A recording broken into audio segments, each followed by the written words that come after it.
Bapak Ibu hadirin kaum muslimin dan muslimat rahimakumullah. Alhamdulillah kita baru saja melaksanakan sholat asar berjamaah dan kita lanjutkan dengan pengajian ba'da asar. Mudah-mudahan apa yang kita lakukan di sore hari ini, sholat berjamaah dan juga pengajian yang kita ikuti, mudah-mudahan ini menjadi catatan amal ibadah kita di sisi Allah Subhanahu wa Ta'ala. Bapak Ibu hadirin kaum muslimin dan muslimat, jamaah salat asar Masjid Istiqlal rahimakumullah. Alhamdulillah, hari ini kita mengawali hari minggu pertama di bulan Jumadil Akhir. Ya, insya Allah sebentar lagi kita masuk bulan Rajab, Sa'ban, dan juga insya Allah masuk kita diberikan panjang umur sampai di bulan suci Ramadan. Amin ya Rabbal Alamin.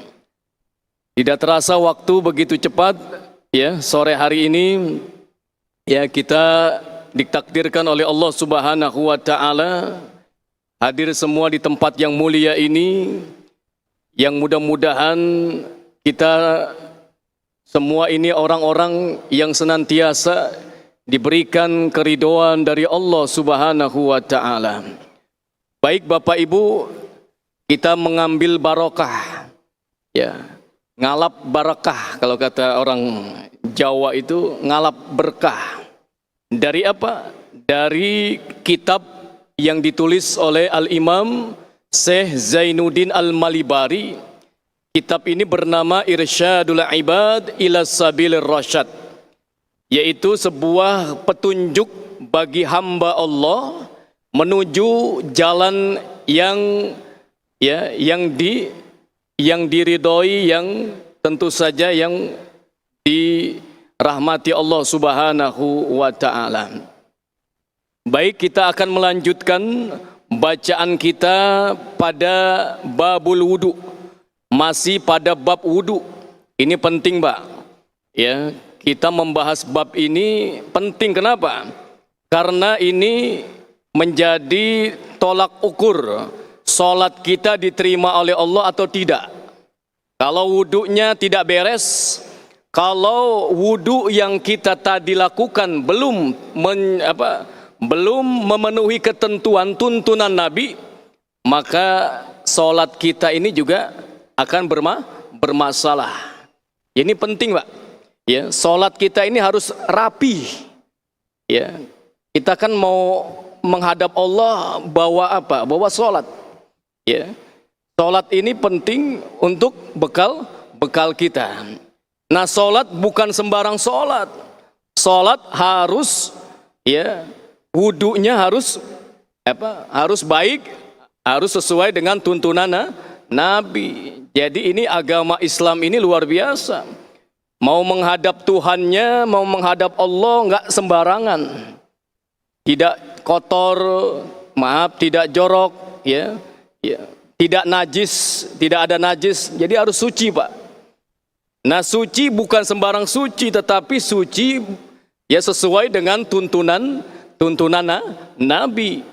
Makanya di sini Nabi mengajarkan ya dalam kita berwudu, ya, masuk pada bab tentang sunnah kita melakukan dalam wudu kita.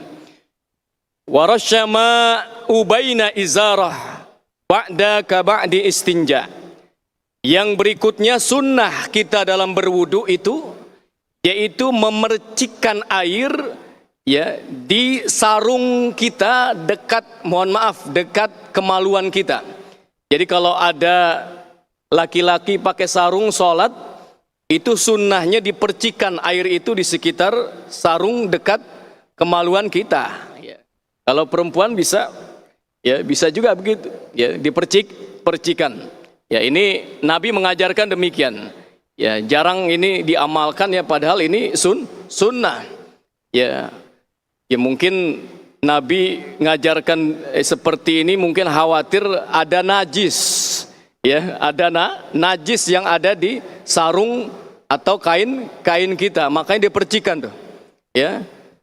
di sekitar, mohon maaf, di sekitar kemaluan kita, ya, sarung itu.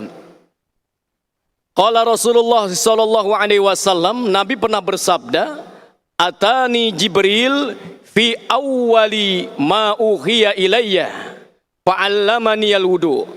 Nah, kata Rasulullah, kata beliau, atani Jibril, Nabi pernah didatangi malaikat Jibril fi awwali ma uhiya, yaitu di awal-awal Nabi menerima wahyu, ya, ilayya fa'allamani al-wudu, di mana malaikat Jibril mengajarkan kepadaku, kata Nabi Muhammad, tentang wudu, ya. Falamma faragal wudu akhadha ghurfah minal ma fanado'a biha farjah. Maka tatkala kalian berwudu, ya, maka hendaklah mengambil, ya, air, ya, seperti di ghurfah, Pak, seperti satu tangan kita ini, lalu apa? Fanado'a biha farjah, lalu dipercikkan di sekitar kemaluan kita. Jadi ya dekat tadi, kain yang dekat kemaluan kita. Hadis riwayat Imam Ahmad wal Hakim. Mungkin ini kita baru dengar hadis ini, ya. Ya, baru dengar hadis ini karena jarang dipraktekkan. Ya, padahal Nabi mengajarkan, ya, ini begini, Pak. Ya, di zaman Nabi itu Nabi pernah melewati pemakaman, Pak. Ya. Nabi pernah melewati pemakaman kuburan. Kalau kita kober, ya, itu Nabi dengar, Pak, ada, ya, penghuni kubur itu disiksa lantaran dua dosa yang pernah ia lakukan di dunia. Ya, kalau Nabi, Pak, itu udah nggak kayak kita. Nabi itu sudah menembus alam yang berbeda dengan kita. Itu Nabi udah mendengar itu. Sampai Nabi mendengar, ya, suasana di alam kubur. Orang yang disiksa kubur itu Nabi dengar. Nabi mendengar, ya. Kalau kita kan masih ketutup tuh, kehijab, ya. Kalau Nabi sudah makomnya sudah tinggi, sudah tahu apa yang ada di dalam kubur. Orang tuh lagi ngapain, orang lagi disiksa, lagi dikasih apa nikmat, itu Nabi tahu.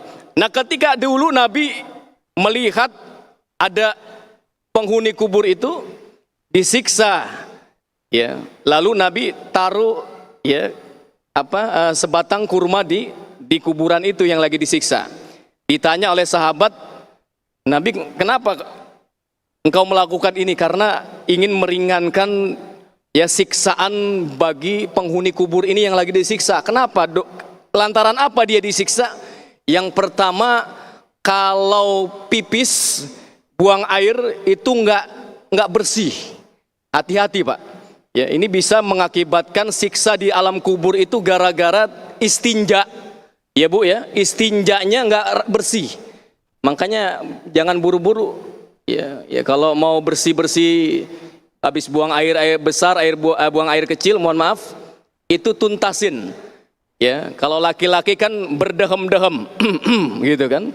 Ya, dan ada yang perlu ya mohon maaf itu, kalau kita sudah pernah mendengar, didehem-dehemkan sampai 3 kali biar tuntas tuh keluar air pipis kita, Pak. Karena khawatir ketika sholat itu keluar air pipis kita.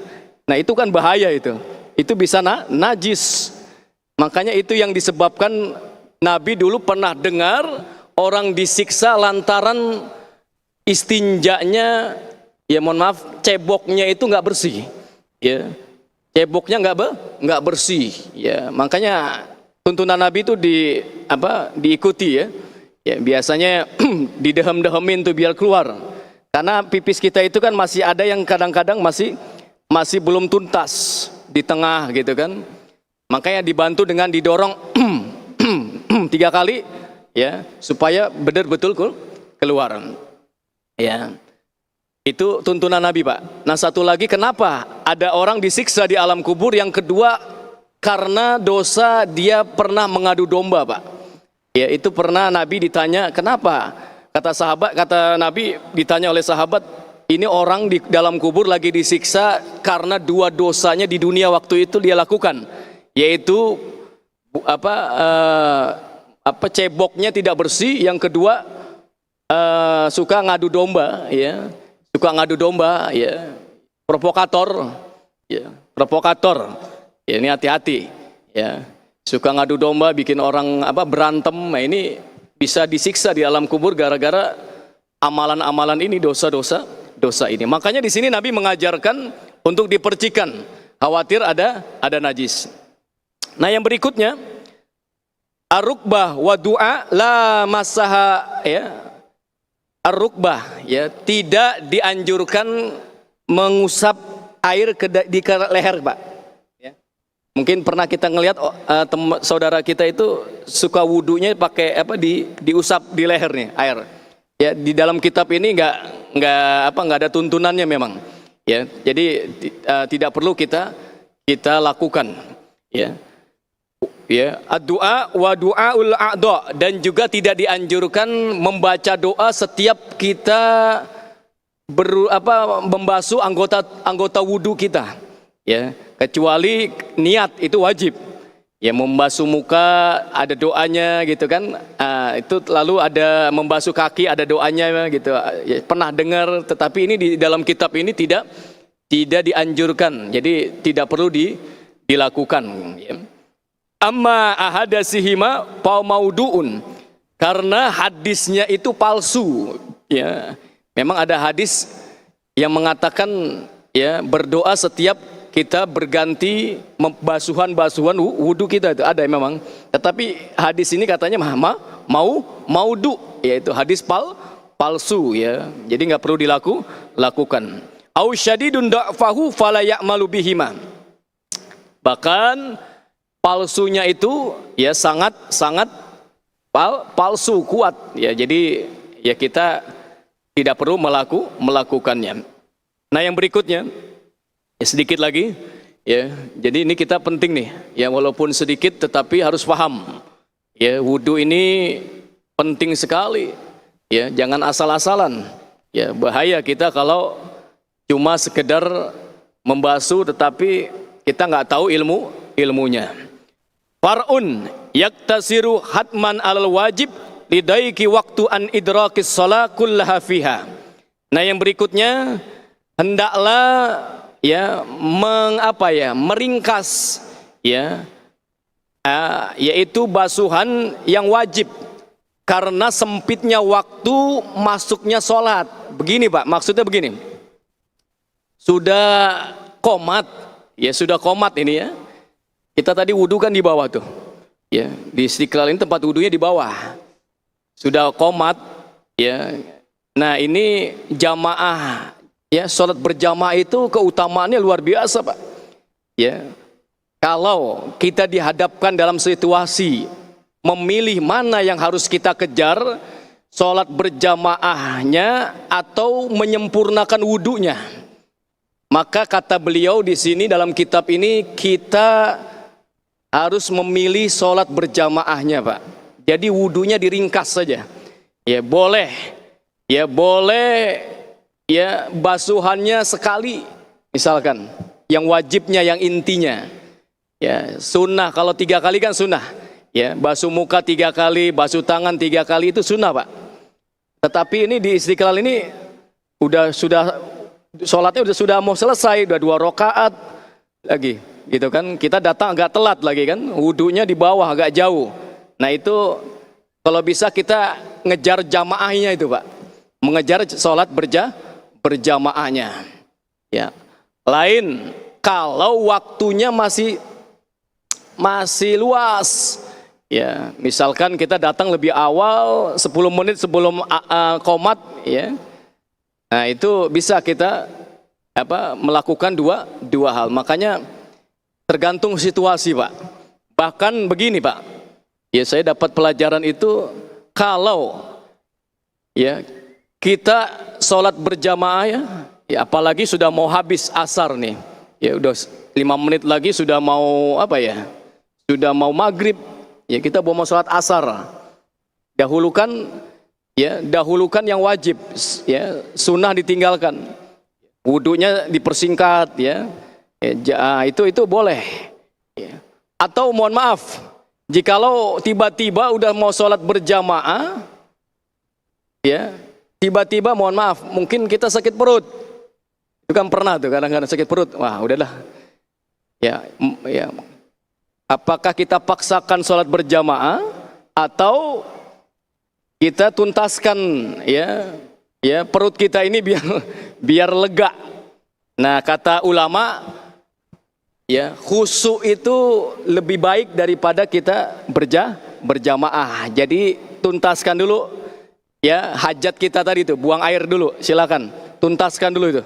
Ya, karena khawatir kalau kita tahan-tahan, ya, menahan buang air, menahan lapar, ya, itu juga tidak diperbolehkan, karena sholat dalam keadaan seperti itu pasti tidak khusyuk. Ya, lebih baik kita makan dulu. Ya, lebih baik kita buang air dulu. Nah, di sini tergantung situasi dan kondisi kita, Pak. Ya, maka itu dalam fikih hukum Islam itu diatur ya sedemikian rupa. Nah, saya lanjutkan bacaannya. Wa idraku jamaah aula min taslis, ya. Nah, ini saya dijelaskan kata beliau, yaitu menemui sholat berjamaah itu lebih afdol, ya, lebih utama daripada kita melakukan 3 kali membasuh anggota wudhu kita. Ini tergantung. Kalau tadi kita datangnya telat, ya, datangnya telat. Ya, udah mau habis nih jamaah nih di Istiqlal ini. Sholat asar udah tinggal 2 rakaat lagi.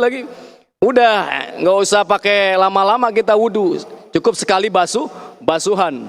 Ya, segera kita menuju ke atas untuk sholat berjamaah. Karena sholat berjamaah itu luar biasa, Pak. Keutamaannya luar biasa. Karena kita nggak pernah melihat. Kata Nabi apa? Andaikan umatku tahu keutamaan sholat berjamaah, pasti mereka akan merangkak-rangkak dari rumahnya menuju masjid. Itu Nabi, Pak. Ya, kita nggak pernah diperlihatkan sih, pahala itu nggak pernah dilihatin sama Allah. Itu Nabi tahu, kalau tahu umatku. Tetapi kan banyak orang malas, ya, ke masjid, malas sholat jamaah, udah sendiri aja lah. Ya, atau ke masjid sholat berjamaah itu jarang. Ya, nah ini padahal keutamaannya luar biasa. Berikutnya apa? Yaitu malam yarajja jamaah ukhra. Nah, ini juga apabila kita tidak menemukan sholat jamaah yang lainnya. Jadi kita harus melihat situasi dan kondisi, Pak. Ya, dalam Islam itu fleksibel sebetulnya. Ya, tidak bisa sholat berdiri, sholat sambil duduk. Tidak bisa duduk, bisa berbaring. Tidak bisa berbaring, sholatnya pakai kode, ya, pakai kode sholatnya, udah nggak bisa ngapa-ngapain tuh, ya udah sakitnya udah parah, nggak bisa juga pakai kode, ya sudah disolatkan kan gitu. Itu Islam itu begitu, Pak, nggak menyulitkan, tidak menyulitkan. Kadang-kadang kita sendiri yang menyulitkan, ya, atau kitanya yang nggak mau melaksanakan.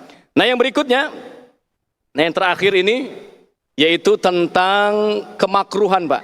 Kalau tadi sunnah, ini makruh, hati-hati nih. Kita wudhu ini harus hati-hati. Ada yang makruh, yang tidak disenangi oleh Allah. Yaitu yang pertama, al-israf fil ma', berlebih-lebihan menggunakan air. Ini juga makruh, hukumnya nggak boleh. Ya. Makanya Nabi itu, Pak, dalam hidupnya itu wudhunya itu dalam keterangan hanya 1 mud, ya, kurang lebih 600 mililiter. Nabi wudhu itu sedikit sekali, Pak, 600 mililiter. Kalau kita ada botol mineral, saya nggak nyebutkan botol aqua, takut iklan. Botol mineral, maksudnya botol air, botol mineral, ya. Lagi rame soalnya nih, merek-merek yang ke arah sana gitu kan. Itu kan ada botol mineral tuh besar 1 liter, biasanya 1,500 mililiter tuh kadang-kadang. Nah, itu setengah botol itu Nabi dulu menggunakan air dalam berwudu. Itu saking hematnya, Pak, ya. Ya, kita nggak tahu tuh seperti itu, Nabi bisa, ya, bisa seperti itu. Kalau kita ini kan bayangkan Lebih dari 1 liter kita kalau wudhu setiap mau sholat kan. Ya, kadang-kadang seperti mau mandi kita. Ya luar biasa itu. Dibasuh semua. Padahal Nabi irit. Ya, nggak boleh berlebihan. Ya. Nah ini ajaran Nabi ini ngingetin kita bahwa kita ke depan ini harus melestarikan air buat anak cucu kita kan. Jangan sampai habis air itu di zaman kita ini kan panjang ini. Air ini wah luar biasa. Bisa krisis juga kan. Krisis air tuh ya wallahu alam mudah-mudahan tidak terjadi kan. Tapi Nabi udah nyuruh kita jangan boros dalam penggunaan air. Makruh dalam berwudu juga nggak boleh. Nah yang berikutnya wataqdimu yusra alal yumna. Jangan kita lakukan mendahulukan basuhan kiri daripada kanan. Ya, ini dalam wudu juga gitu, Pak.